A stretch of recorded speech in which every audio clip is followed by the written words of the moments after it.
Hello again. It's been almost 10 months since Russia invaded Ukraine. The devastating conflict has claimed tens of thousands of military and civilian lives. Russia has since suffered Western sanctions, but the war continues to cause instability affecting the rest of the world. We've seen high food and fuel prices due to this ongoing conflict. Are we going to suffer the same fate next year? There have also been questions on whether Russia can afford to continue the war in 2023. Let's unpack these and other questions now with Dr. Kingsley Makhubele, Director at RiskRecon. Dr. Makhubele, good afternoon. Welcome. Thank you very much for your time this afternoon. The conflict has caused global instability, no matter how you look at it, and the war is still going on. There are attempts at peace negotiations and peace talks and all sorts of other initiatives. But are we likely to see this ongoing global instability due to this conflict affecting us in 2023? Good afternoon, Braden. It's a pleasure to join you on today's program. Braden, there seems to be fatigue of the war across, but there are encouraging signs that a diplomatic solution may be on the way. A few weeks ago, about 3 weeks ago, the intelligence from Russia and from the United States had a meeting in Turkey to discuss precisely the conflict. Sometimes in September, General Makhubele, the Joint Chief of Staff in the United States Armed Forces, raised a concern that perhaps a diplomatic solution may be a viable one.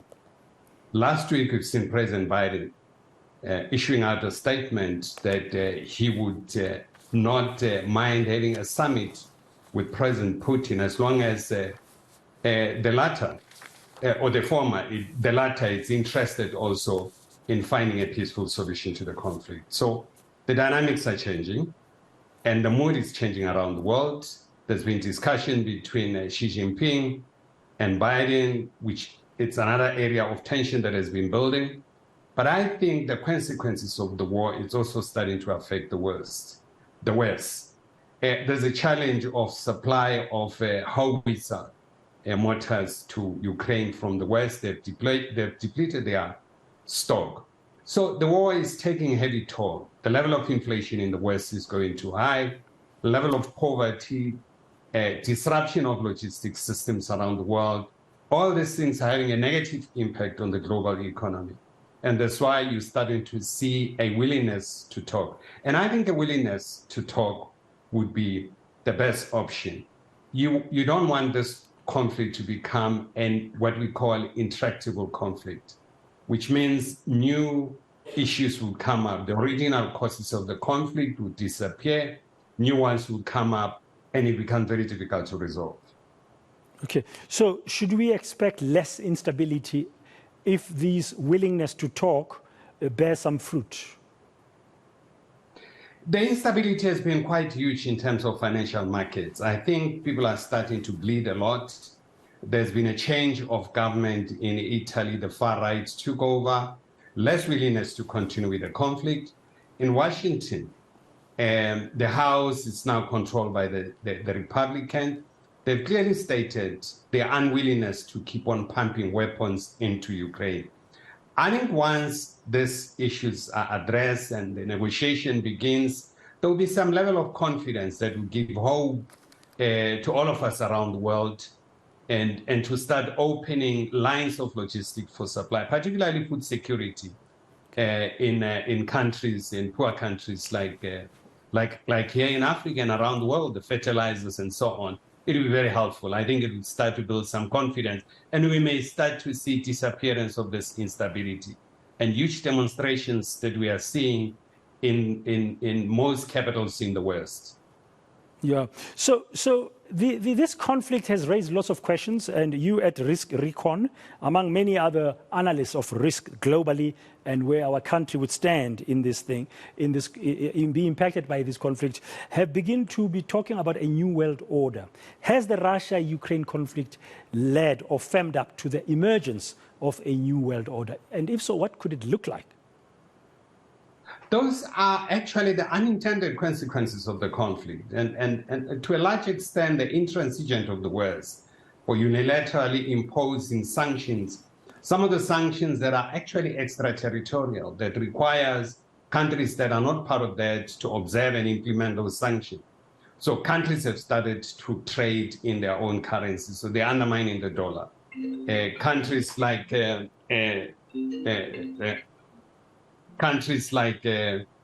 Iran, Russia, and China, and other countries are showing an interest actually to start trading in their local currency instead of being dollar dependent. You remember at one stage we had this discussion about how some economists in the US are saying the administration in Washington has weaponized the dollar and that has undermined the dollar. So the new world order is emerging, the new transactions are emerging, and this is the unintended of this conflict. Yeah. Is globalization dead? People are saying globalization is dead. The research is showing that globalization is dead. If you look at most global institutions that were managing interactions are affected. Take the SWIFT as one of the most strategical platform for the movement of capitals around the world has been affected. There are academics who are starting to actually postulate that this is the end of globalization. I'm not sure that we've reached the total end of globalization, but the new organizations are starting to emerge. I mean, the Shanghai Cooperation Agreement, it's a total new setup that really undermines what's going on, and they intend to actually formalize it and create an international organization out of that. If that happens, you ask your question, what happened to other Bretton Woods institutions and so on? The question of paralysis that you are seeing within the Security Council because of this conflict. So those global institutions have become lame in terms of dealing with these new challenges. So I'm not sure that we've reached the total end of globalization, but globalization has been undermined because it has shown the propensity to lean to this unipolar domination by the United States particularly. Okay, finally, Dr. Makhubele, let's bring it closer home. Like Russia, South Africa is a member of the BRICS grouping of nations, one of those new formations recently because its life is not that old. What should South Africa be concerning about, the leadership of South Africa, as they look ahead to 2023 with this context we've just been discussing around the consequences, intended and or otherwise, of the Russia-Ukraine conflict? I think we should as a country, look at the emergence of the new world order and see where our interests will be best served. And I think that's the only way that I see us starting to interact with these new dynamics. We are left out because we're so much consumed by our internal issues. And yet the new world order is emerging. BRICS is expanding.